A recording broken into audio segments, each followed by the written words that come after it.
Ang programang ito ay rated SPG, striktong patnubay at gabay ng magulang ang kailangan. Maaaring may masisirang tema, lengguwahe, karahasan, sexual, horror o droga na hindi angkop sa mga bata. Sa pagpapatuloy ng viral scandal, bagamat naiilang, ay lakas loob pa ring hinarap ni Rica ang paghahanap niya ng trabaho.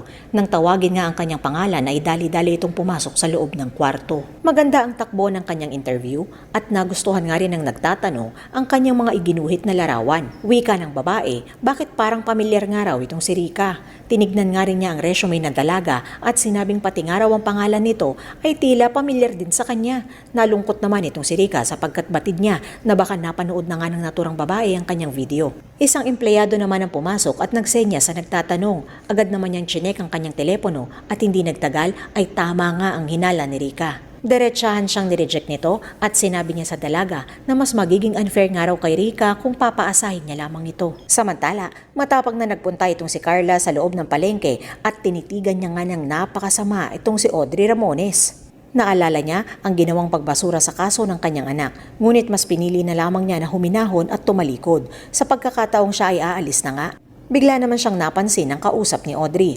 Dahil dito ay umagaw na nga siya ng atensyon. Samantala, humahangos naman itong si Dan patungo sa palengke sapagkat alam niya ang nagbabadyang gulo dahil mainit nga ang ulo ni Carla. Nang marinig naman ni Kakay na sabihan siya ng babae kung ano raw ang ginagawa niya doon, ay agad niya nga itong hinarap. Wika niya, napansin niya nga raw kasi na napakaraming bulaklak at akala niya nga raw ay may patay. Makikiramay nga raw sana siya, ngunit hindi pa pala dumarating ang karo. Akma na nga sanang aalis itong si Carla upang makaiwas sa gulo, pero bigla na namang nagsalita ang isa sa kasamahan ni Audrey. Sambit ng babae, mabuti na lamang daw at lalayas na nga siya sapagkat isang araw yung charity event at hindi nga raw nila kailangan ng mga tulad niya. Buwelta ni Kakay, kung sinabi nga raw ito ng babae para insultuhin siya, nagkakamali nga raw ito dahil mas gugustuhin na nga raw niyang umalis kaysa maging katulad nila.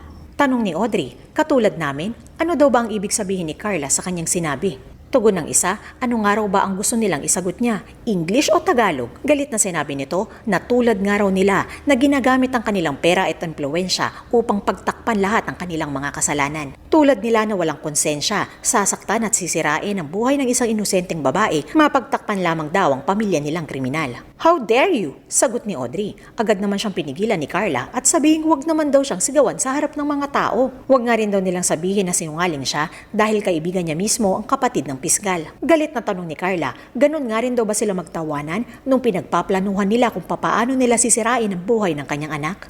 Sagot naman ni Audrey, hindi lamang daw maamin ang anak ni Carla na malandi nga raw ang kanyang anak. Kaya nga raw ba gusto nitong sirain ang buhay ng kanyang pamangkin at ng kanilang pamilya?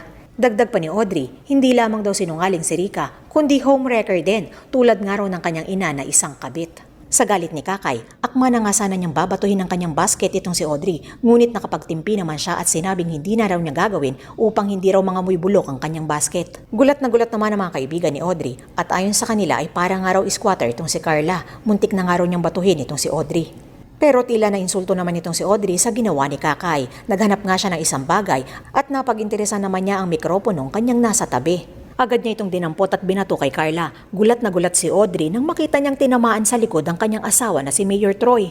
Hindi nito inakala na sasanggain niya ang naturang mikropono para lamang hindi matamaan itong si Carla. Agad na tinanong ni Mayor Troy kung okay lang daw ba itong si Kakay. Nagalit naman itong si Audrey nang marinig niya nga na sinabi ito ng kanyang asawa. Ayon sa kanya, yung babaeng yan nga raw ang nagtungo dito upang manggulo at ngayon ay tatanungin niya kung okay lang daw ba siya. Sinabihan siya ni Troy na kumalma muna at sa bahay na lamang daw nila ito pag-usapan. Ngunit nagwawala na talaga itong si Audrey. Ayon sa kanya, tumawag nga raw na security at paalisin agad itong si Carla. Ayon naman sa kanya, hindi na nga raw kailangan sapagkat kusa siyang aalis. Sa kanyang pagtalikod ay hindi naman niya inaasahan na makikita niyang nakatayo lamang sa isang sulok ang kanyang mister na si Dan. Tila hiyang-hiya nga itong si Kakay sa nasaksihan ng kanyang asawa.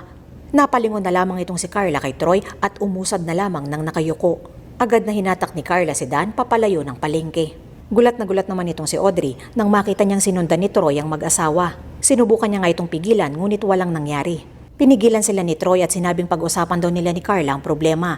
Tanong ni Kakay, para nga daw ba makapagsabi ng sikreto itong si Troy na hindi dapat ipagsabi o para sabihin nga daw na nag-aalala siya sa kanilang anak ngunit tinahayaan naman daw ni Troy na kanyang pamilya mismo ang gumamit ng kanilang impluwensya para madihado ang kaso ni Rica. Sagot ni Troy ay ginagawa niya nga raw ang lahat. Sagot ni Kakay, alam naman daw nilang dalawa kung anong ibig sabihin ng lahat para sa kanya. Gagawin niya nga raw talaga ang lahat maliban na lamang kung maaapektuhan ang kanyang ambisyon. Tanong naman ni Troy, ganun nga rin daw ba ang sinasabi niya kay Rica? Sapagkat parehong-pareho nga raw ang ibinibintang nilang dalawa sa kanya. Agad naman na napasugod itong si Dan sa kanya at sinabi ngang layuan nga raw ni Troy ang kanyang anak. Wika naman ni Troy, anong sinabi mo? Anak mo? Dahil dito, agad na hinawakan ni Carla ang mukha ng kanyang asawa at tila sumenyas na wag na nga itong patulan. Dito na nga po nagtatapos ang ating episode ngayong araw ng Huwebes. Maraming salamat po sa inyong pakikinig and God bless us all. Don't forget to subscribe mga kaibigan. Maraming salamat.